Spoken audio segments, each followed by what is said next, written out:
일단요, 저는 이 로마서 1장 1절부터 7절까지를 번역한 분들을 굉장히 존경해요. 왜 존경하느냐 하면 사실은 우리나라 이 번역으로 보면 몇 문장으로 나눠진 것 같잖아요. 1장 1절부터 7절까지가 통째로 한 문장이에요. 원래 원문은 통째로 한 문장이에요. 이 엄청나게 긴 것을 이렇게 자연스럽게 잘 번역하신 분들에게 너무나도 감사를 드리고요. 제가 이 얘기를 왜 드리냐, 그러다 보니까 우리나라 말로 한마디로 딱 정리하기가 쉽지 않은 문장이에요. 그래서 그 1장 1절부터 7절까지 말씀을 통째로 놓고 이해하기보다는, 원래 원문은 통째로 놓고 이해해야 되는데 좀 쪼개서 한번 볼 수 있도록 하겠습니다. 원문을 보면 제일 먼저 나오는 단어가 뭐냐? 뭘 것 같아요? 우리나라 성경은 예수 그리스도고 원래 그리스도 원문은 제일 먼저 나오는 단어가 뭘 것 같아요? 바울이라는 말이 제일 먼저 나와요. 바울. 자기 이름이 제일 먼저 나오는 거죠. 세상에서 우리가 살아갈 때 우리는 내가 누구인가에 대해서부터 인식을 하기 시작합니다. 어렸을 때는 내가 누구인가에 대해서 조금 인식하는 것 같다가 사실은 시간이 지나면서 이걸 계속 잊어버리죠. 잊어버리면서 정신없이 살아갑니다. 내가 누구인지도 잊고 정신없이 살아갑니다. 그러다가 어느덧 좀 나이가 들거나 좀 상황 가운데 어떤 인생의 절벽 같은 걸 만나서 하나님께서 인생의 정지 신호를 보낼 때 그때가 돼서야 나는 누굴까? 또는 철학자들 같으면 내가 어떻게 이 세상에 왔을까? 어디로 갈까? 등등 철학적인 질문을 시작합니다. 그런데 믿는 사람들은 항상 내가 누구인가에 대해서 잊지 말아야 바른 길을 갈 수가 있습니다. 내가 누구인가에 대해서 잊는 순간 어떤 사태가 벌어지느냐? 남의 인생을 살기 시작하고 내가 가야 될 길이 아닌 남의 길을 가는 때가 많아지기 때문입니다. 특히 우리나라가 그런 현상이 심하죠. 쏠림 현상이라고 그러죠. 예를 들자면 전자공학이 뜬다. 그러면 사람들이 다 뭐예요? 학생들이 다 전자공학과 들어가요. 그런가 하면 토목공학과가 뜬다. 그럼 사람들이 다 토목공학과 들어가요.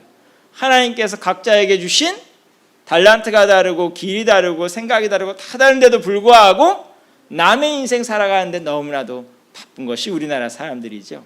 하지만 주님께서는 분명히 말씀하시기를 내가 누구인지부터 알아야 된다고 말씀합니다. 바울은 일단 내가 바울이라는 거 압니다. 그 다음에 무슨 단어가 나오느냐? 종이라는 단어가 등장을 합니다. 종. 내가 누구인가를 놓고 내 이름부터 말하고 그 다음에 나오는 단어가 종입니다. 종이 뭐 하는 사람일까요? 회장님 곁에서 딸랑딸랑 하는 사람이 종인가요? 뭐 하는 사람이 종일까요? 주인 말을 듣는 주인의 소유가 된 사람이 종이죠. 근데 우리나라 지금 현대 사람들이 종이라는 개념을 생각할 때는 심각하게 생각은 안 합니다. 누군가의 부하, 예를 들자면 누군가의 명령을 듣는 사람 정도로만 생각을 하는데 사실은 고대 사회에서의 종은 그 정도가 아니죠. 요새 현대 사회에서도 자본주의 사회에서 부익부 빈익빈 현상이 깊어지면서 소위 말해서 힘없고 어려운 사람들이 여러 가지 피해를 보면서도 자기 권리를 주장하지 못할 때가 많지요. 그렇지만 2000년, 3000년 전의 종들은 요새 소위 말해서 소외된 자, 눌린 자하고는 격이 다릅니다.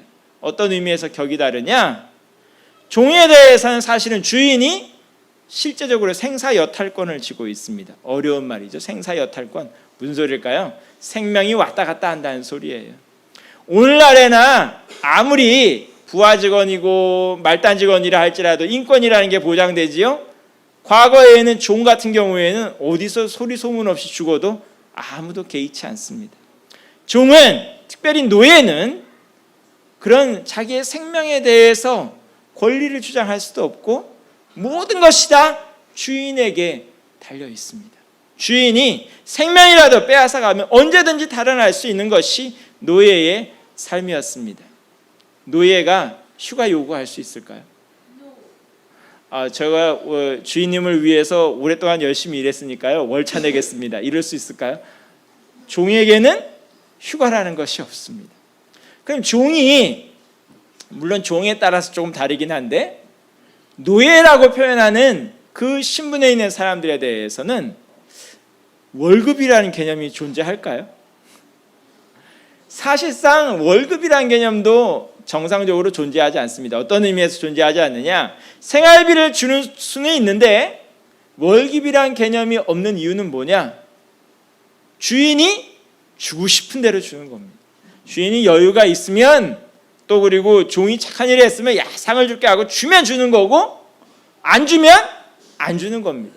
하다못해 주인이 굶기면 굶는 것이 종입니다.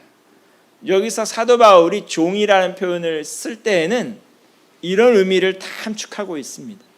나는 종입니다 하는 소리입니다. 이게 황당한 얘기죠. 세상 사람들이 다 주인이 되고 싶어하고 높은 데 올라가기 좋아하지, 종이 되고 싶은 사람이 어디 있습니까? 그렇죠? 자기 자식 보러 야, 네 꿈은 앞으로 종이 되어라 할 사람이 얼마나 있겠습니까? 그런데 사도 바울은 그 당시에 로마 시민권을 가지고 지식층이었음에도 불구하고 자기의 모든 삶에 대해서 정의하는 딱 한마디, 종이다라고 얘기를 한다, 이 소리입니다. 사도 바울만 그럴까요? 성경을 보게 되면 사도 바울 못지않게 자기 자신에 대해서 종이라는 개념을 가지고 계신 분이 있었습니다. 누구일까요? 바로 예수 그리스도입니다. 복음서에도 나오지만 예수님은 섬기러 왔다라고 얘기하시면서 자기 자신을 종이라고 말씀하시죠. 그런가 하면 빌립보서 2장을 보게 되면 그 높고 높으신 보좌에 계신 주님께서 우리를 위하여 종의 모습으로 오신 것에 대해서도 얘기를 합니다. 예수 그리스도가 종인데 우리는 종이 아니겠어요? 맨 위에 계신 분이 종인데 우리가 어찌 종이 되지 않을 수가 있겠습니까? 그런데도 불구하고 많은 그리스도인들이 아직도 종이 되기를 거부하기에 교회 안에서부터 문제는 시작되고 있는 것입니다. 1900년대에 들어서면서 자본주의 사회는 돈 버는 법을 한 가지 배웠는데 그 중에 하나가 스타 키우기입니다. 우리가 언뜻 보면 이해가 안 되는 대목 중에 하나가 스타들이 광고를 한 번씩 찍으면, 예를 들자면 뭐 최근에 뭐 태양의 후예, 뭐 여기 나왔던 송중기 씨 같은 경우 중국에서 광고 한 편 찍으면 1년에 얼마 번대요? 한 편당 60억 번다는 소리가 있었거든요. 우리 언뜻 이해가 안 가잖아요. 송중기가 아무리 잘 나갔으면 잘 나갔지 저 사람 하나 때문에 뭘 60억씩이나 내주면서 CF 한 편 찍을까 생각하잖아요. 그런데 기업가들이 어떤 사람이에요? 돈 버는데 귀신이에요. 그 사람들이 허튼 데 돈 쓰지 않겠죠. 송중기 씨가 60억의 가치를 가지고 있기 때문에 60억이라는 돈을 지불하면서까지 그 사람을 CF 모델로 쓰는 겁니다. 대체 왜? 자본주의 사회는 스타한 사람이 만들어낼 수 있는 엄청난 능력을 알고 있는 사회이기 때문입니다. 그래서 특별히 미국 같은 경우에는 일부러 영웅을 만들어내는 사회고 스타를 만들어내는 사회죠. 그러다 보니까 뭐든지 한 사람에게 모든 영광과 능력을 집중시키는 경향이 있습니다. 그러면서 그 사람 주위에서 빌부터 먹고 사는 사람들이 많은 것입니다. 교회 안에서도 그런 현상이 생기니까 미국의 교회들도 특정한 사람, 특정한 목사님, 특정한 유명한 인물들 중심으로 뭉치기 시작하고 대형 교회를 만들기 시작하고 대형 기관을 만들기 시작하고 스타 시스템이 교회 안에도 들어옵니다. 근데 그랬을 때 문제는 뭐냐? 그 스타가 무너지면 몽땅 다 무너집니다. 교회는 그렇게 무너져서는 안 되는 곳인데 교회 안에도 스타 시스템이 들어오다 보니까 교회도 무너집니다. 교회가 하나님의 교회라면, 하나님께서 주인 되신 교회라면 특정 인물이 높아질 수도 없을 뿐만 아니라 특정 인물 하나 때문에 흔들흔들 한다는 것 자체가 말이 안 되겠지요. 그러나 오늘날의 한국교회를 비롯해서 현대 기독교가 특정 인물 때문에 흔들흔들 한다는 것 자체가 뭘 의미하느냐? 스타가 생기기 시작했다는 것을 의미하는 것입니다. 그것은 하나님께서 계속 가르치시는 것과 반대로 가는 것입니다. 교회는 종들이 있는 곳입니다. 주인이 있는 곳이 아니고 스타가 있는 곳이 아니고 종들이 모인 곳이 교회입니다. 종들이 모인 곳에서 자존심 싸움이 생길 수 있을까요? 종들이 싸울 수 있는 자존심 싸움은 딱 한 가지입니다. 뭘 가지고 자존심 싸움할 수 있을까요? 주인 놓고 자존심 싸움할 수 있습니다. 네 주인이 잘났네, 내 주인이 잘났네 놓고는 싸울 수 있으나 자기 잘난 거 놓고는 싸울 게 없는 것이 종들의 세계입니다. 왜냐? 다 내 것이 아니고 다 주인 것이고 내가 살아도 주인을 위하여 살고 죽어도 주인을 위하여 죽기 때문에 종들 세계에서는 자랑할 것이 없습니다. 그런데 교회 안에서 자존심 싸움이 일어나고 교회 안에서 자기 잘났다는 소리가 나온다는 것 자체가 교회 안에 누가 모였다는 소리예요? 주인들이 모였다는 소리입니다. 종들이 모인 곳에서는 그런 싸움이 일어날 수가 없습니다. 자, 우리 옆에 분들께 한번 얘기해 볼까요? 당신은 종입니다. 아, 기분 나빠. 주인도 아니고 사장도 아니고. 다시 한번, 당신은 종입니다. 주인이 아닙니다. 자기 자신에게도 말해야 되겠죠. 남만 그렇다 그러면 어떻게 해요? 자기 자신에게도 말해야 되겠죠. 나는 종입니다. 그런데 종인 것까지는 좋아요. 누구의 종이냐가 더 중요한 것입니다. 현대인들은 누구나 할 것 없이 사실은 종으로 살아갑니다. 저 위에 회장님부터 시작하여서 밑바닥 말단 사원들, 흔히 말해서 사회에서 소외된 계층에 이르기까지 사실은 현대인들이 자유한 것 같으나 다 종으로 살아갑니다. 무엇인가에 얽매이든 누군가에 얽매이든 얽매여서 살아가게 되어 있습니다. 일본에서 나온 책 중에 최근에 가장 많이 회자가 되었던 책 중에 하나가 뭐냐 하면 거기 내용을 보면 직장인들을 사축이라고 표현해요. 회사에서 키우는 가축. 사축이에요. 사축?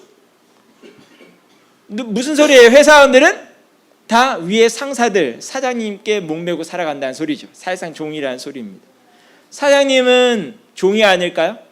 사장님은 재물의 종이 되어 있든 권력의 종이 되어 있든 소비자에게 끌려다니든 누군가에게 끌려다닙니다.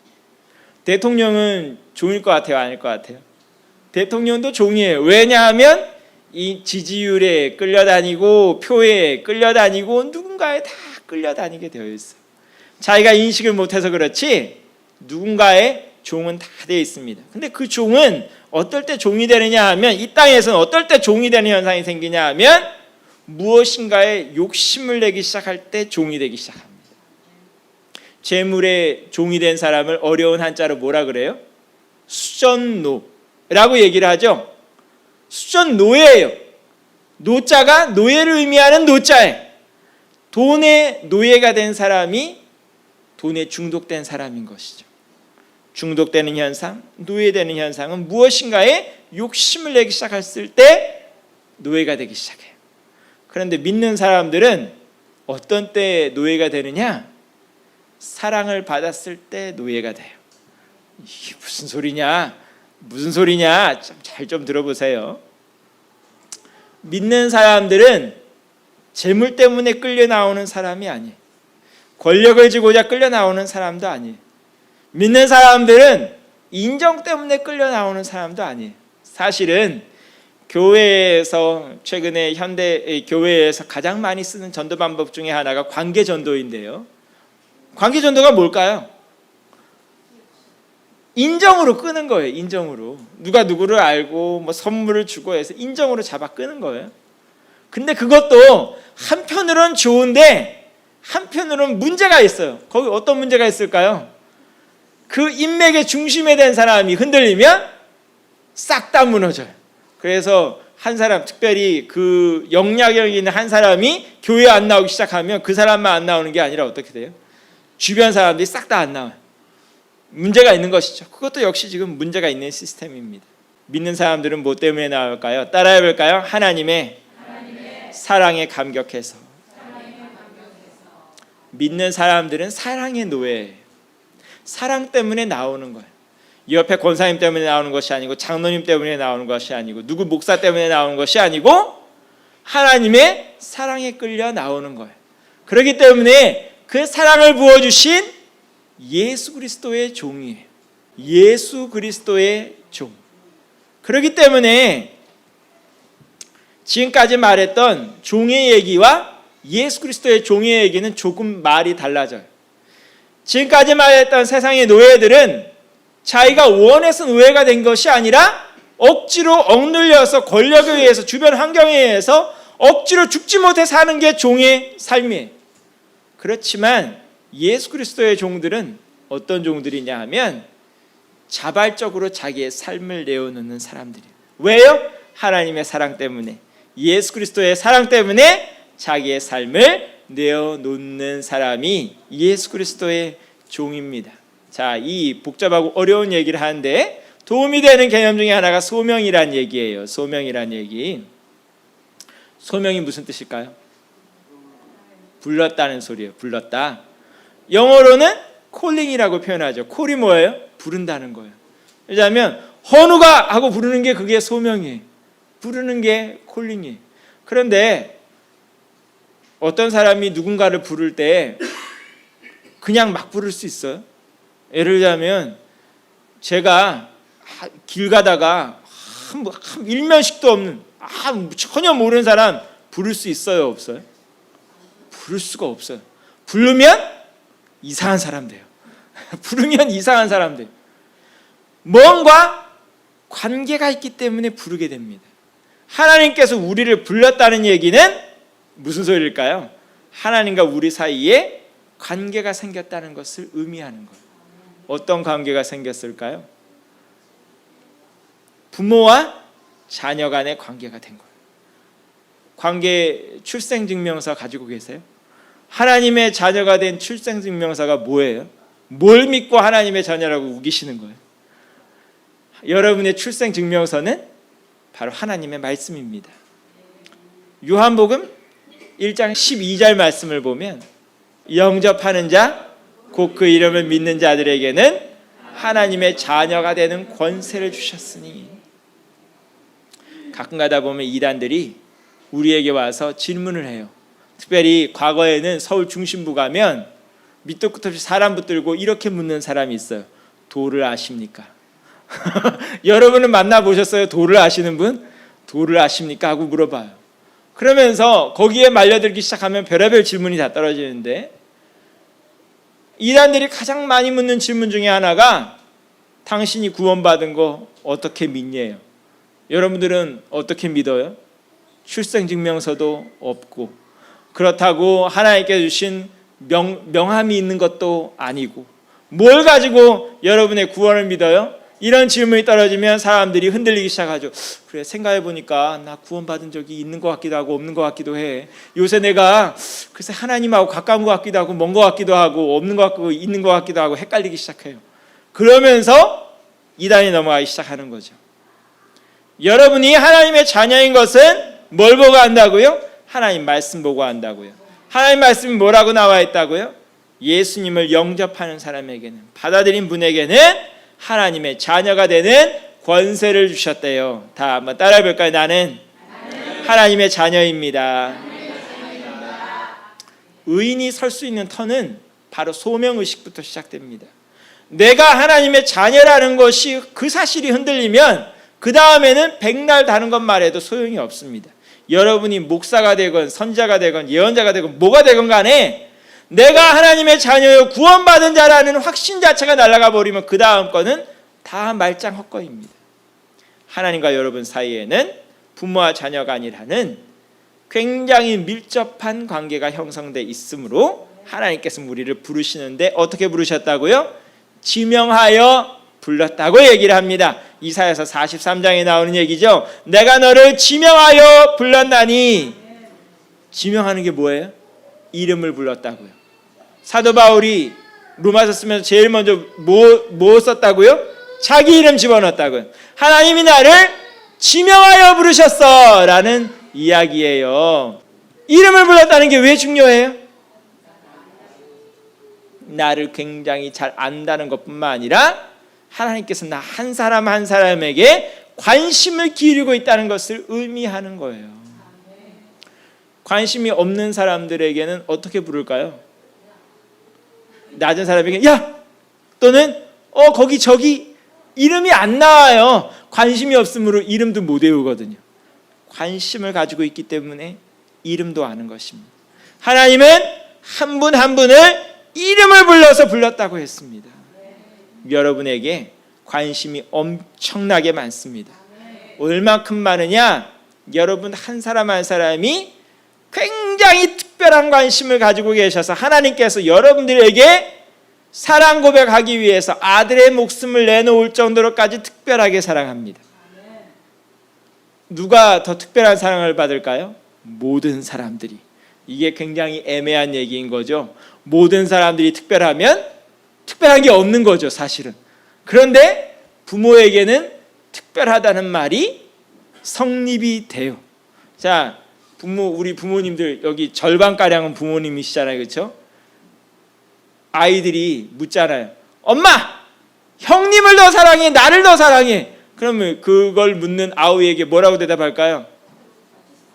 난 너를 제일 사랑해 라고 얘기를 하죠. 형님을 만나면 뭐라고 얘기할까요? 너를 제일 사랑해 그러죠. 큰딸에게는 내가 너를 제일 사랑해. 막내딸에게도 내가 너를 제일 사랑해. 다 몽땅 모이면 뭐라고 얘기할까요? 네 애들 한 사람 한 사람을 제일 사랑해. 부모님에게는 한 사람 한 사람이 제일 사랑하는 사람이 될 수가 있습니다. 논리적으로는 말이 안 되는데 부모님에게는 말이 됩니다. 1 더하기 1이 1이라는 소리하고 비슷한 건데 부모에게는 말이 됩니다. 부모님의 사랑 앞에서는 한 사람 한 사람이 특별한 존재이고 한 사람 한 사람이 1등이고 한 사람 한 사람이 최고일 수가 있습니다. 이해가 안 되는 분은 애를 낳아보면 압니다. 자, 우리를 예수 그리스도의 보혈의 은혜로 낳으셨기 때문에 하나님은 한 사람 한 사람 특별하게 사랑하십니다. 그러하기에 우리가 하나님 앞에서 오해해서는 안 되는 것 중에 하나는 하나님은 나보다 쟤를 더 사랑해 하는 오해는 절대 가져서는 안 됩니다. 하나님은 우리 한 사람 한 사람을 사랑하십니다.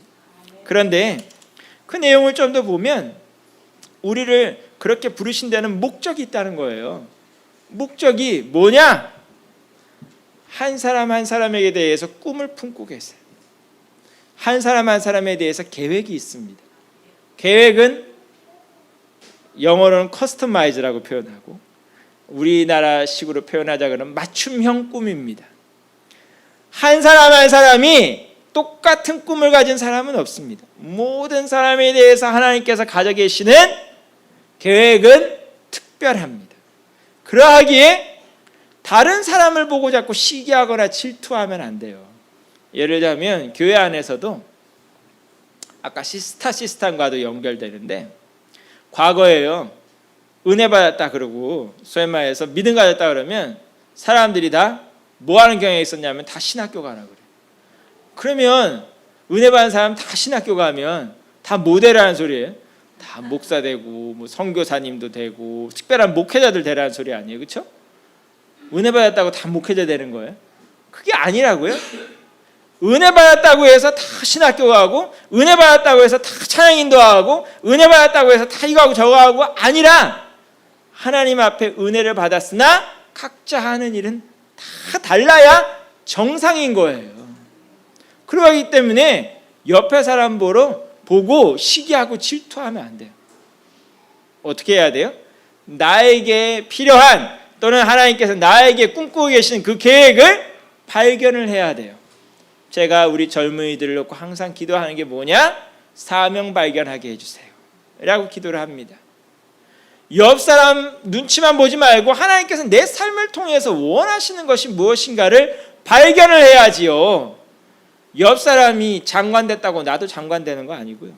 옆 사람이 검사 됐다고 나도 검사 되는 거 아니에요. 내가 할 일이 있다고요. 하나님 앞에서 내가 받은 달란트가 있다고요. 하나님께서 여러분들에게 대하여 가지고 계신 목적이 있습니다. 부름을 받은 자는 그 목적을 깨달을 수 있어야 됩니다. 그런가 하면 부름을 받은 자는 어떻게 해야 될까요? 부름을 받은 자는 아까 말씀드렸잖아요. 사도 바울이 자기 자신의 부름에 대해서 제일 먼저 나오는 표현이 뭐라고요? 종이라고. 억눌리고 억지로 하고 구박받고 착취되는 그런 종은 아니나 예수 그리스도의 사랑이 얽매인 종들은 어떤 결과를 내야 되느냐? 자신의 모든 삶을 주를 위하여 써야 돼요. 그런 면에서는 노예들하고 비슷한 면이 있어요. 내 삶이 아니라 주님 것이 되는 삶. 내 모든 삶을 주님 것이라고 내놓아야 되는 삶이라고 얘기를 합니다. 이게 무슨 의미냐? 이렇게만 얘기를 하면 애매하잖아요. 내가 주님 앞에 내 모든 삶을 주의 것이라고 내놨다는 게 구체적으로 어떤 의미를 가지고 있느냐? 내 모든 삶의 영역에서 주님께서 주인 되심을 고백해야 된다는 거예요. 이게 대체 무슨 소리냐? 자, 우리 부모님들 자녀 키우시잖아요. 자녀 누구 거예요? 자녀 누구 거예요? 내 거요?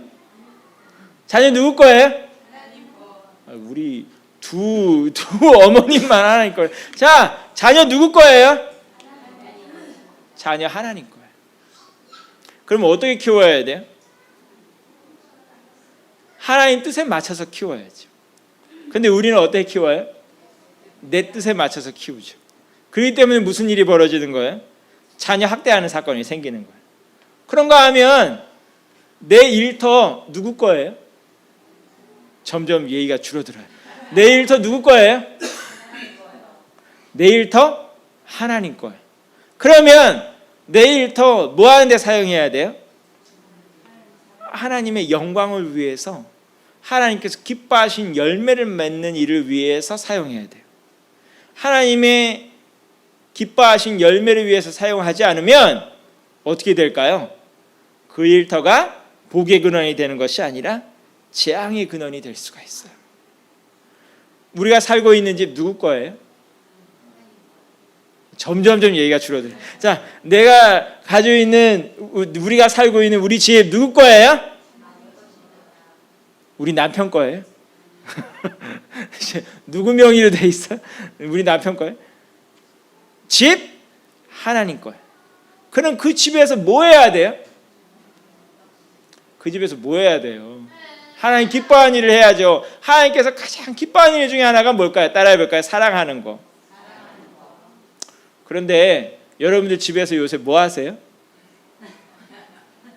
지고붙고 싸우고, 그러면 남의 집에 들어와서 뭐 하는 거예요? 그 집이 누구 거라 그랬어요? 하나님 집이요. 근데 그 집에서 뭐 하는 거예요? 주인이 원치 않는 일에 지금 쓰고 있는 거죠. 횡령이 다른 게 횡령이 아니에요. 그게 횡령인 거죠. 여러분 지갑에 돈 누구 거예요? 점점 괴롭죠. 자, 여러분 지갑에 돈 누구 거예요? 그런데 이 지갑에 돈 가지고 나쁜 데 쓰면 돼요, 안 돼요? 안 되죠. 안 되죠. 그런데 우리가 뭘 훔쳐먹는 사과가 더 맛있다고 지갑에 돈 보면 뭐 할 생각이 나요? 뭔가 안 좋은 일에 쓰고 싶은 유혹이 생기죠. 그럴 때마다 뭐 하면 돼요? 이건 누구 거다? 하나님 거. 그럼 뭐 하는 데 써야 돼요? 하나님 기뻐하시니. 하나님 기뻐하신 일은 뭘까요? 사랑하는 일. 내가 이 돈 가지고 주변 이웃과 형제와 자매뿐만 아니라 우리 가족과 나를 사랑하는 일에도 써야 돼요. 정말 나를 사랑하는 일에도 써야 돼요. 사람들은 나를 못 살게 구는 일에 쓸 때도 많아요. 요즘 길 가다 보면 안 그래도 날 더운데 자기 자신을 왜 그렇게 괴롭히는 분들이 많은지 모르겠어요. 안 그래도 더운데 대낮부터 얼굴 벌게지신 분부터 시작해가지고, 안 그래도 더운데 아궁이에 불 때는 분들이 이르기까지 뭐 하는 거예요? 돈을 가지고 나를 사랑하지 않는 거예요. 나를 사랑하는 일에 써야죠. 그런가 하면 자신의 미래를 놓고도, 자신의 미래 누구 거예요? 하나님 거예요. 그럼 자신의 미래를 놓고 계획을 세울 때 뭐부터 해봐야 돼요? 기도부터 해야지요. 기도부터 해야죠. 그런데 우리는 순서를 좀 바꾸지요. 어떻게 할까요? 우리가 먼저 계획 다 세워놓은 다음에 하나님 앞에 고지서 내밀죠. 고지서 내밀면서 뭐라 그래요? 주여, 이것이 내 꿈이요 내 계획이오니 뭐 하라고요? 채워 넣으십시오. 고지서죠. 고지서. 하나님 앞에 꿈의 고지서를 갖다 밀 때가 많지요. 그러나 원래는 뭐부터 해야 된다고요? 기도부터 해야 된다고. 제가 이 예배를 시작하면서 이런 말씀드린 적이 있어요. 세상에 제일 강 큰 사람이 누구라고요? 기도 안 하는 사람. 근데 여러분, 기도는 언제 하세요? 밥 먹을 때? 사실 식기도 하는 이유도 뭐예요? 이 밥이 누구 거라는 거예요? 하나님 거. 하나님께서 나에게 만난 밥 주시니 감사합니다 하면서 먹는 거예요. 그렇죠? 여러분, 미래를 놓고는 왜 기도를 안 하시나요? 여러분, 미래가 그렇게 탄탄하세요? 여러분, 미래가 그렇게 자신 있으세요? 하나님 앞에 우리가 우리의 미래를 안 맡기면 누구한테 맡기겠어요? 은행에 맡겨도 은행 부도 나고요, 기업에 투자해도 그 기업도 부도 납니다. 절대 부도 안 나는 분은 누구일까요? 하나님 한 분. 말씀 맺을게요. 오늘 사실상 단 2단어 나갔어요. 그렇죠? 바울 나가고 종 나가고, 사실상 종, 예수 그리스도의 종이라는 얘기까지 했어요. 그렇죠? 로마서가 상당히 길어질 것 같죠? 자, 근데 제가 여기다 이렇게 많은 시간을 쏟아붓는 이유는 내가 누구인가부터 확실하게 서지 않으면 그 다음 것은 더 이상 말할 수가 없기 때문입니다. 오늘도 이 예배를 마치고 나가는 모든 분들에게 확실한 개념이 하나 서기를 원하는데, 나는 뭐라고요? 하나님의 종, 예수 그리스도의 종, 예수 그리스도의 주인이 아니고 예수 그리스도의 종. 나는 누구만 높여요? 예수님만 높이고. 나는 왜 살아요? 예수님 위해서 살고. 나는 무엇을 위해서 달려가요? 예수님 위해서 달려가고. 내 모든 삶 가운데 주인 되시는 분은 누구라고요? 예수 그리스도라고요. 나는 억지로 잡혀있는 사람이 아니고, 죽지 못해서 잡혀있는 사람이 아니고, 예수 그리스도의 사랑에 의해서 잡혀있고, 오늘도 예수 그리스도의 사랑에 의해서 하나님의 자녀가 되었고, 예수님의 사랑에 의해서 미래가 열리고, 예수님의 사랑에 의해서 오늘도 승리할 수 있는 사람이라는 것 믿는 이 시간이 되기를 원합니다. 오늘도 종된 여러분들 댁에 가서 뭐 해야 된다고요? 사랑해야 된다고. 말씀 맺으면서 꼭 하고 싶은 얘기예요. 안 그래도 더운데 집에 가서 지지고 볶고 싸우지 마시고, 지지고 볶는 것은 음식이면 충분해요. 그렇죠? 지지고 볶지 말고 뭐 해야 된다고요? 사랑해야 된다고. 상처 주지 말고. 나는 종이니까. 종은 상처 줄 권리가 없어요. 종끼리 서로 사랑하자고요. 주인끼리는 사랑하지 못할 수도 있어요. 종끼리는 사랑할 수 있어야 되겠습니다. 기도하겠습니다.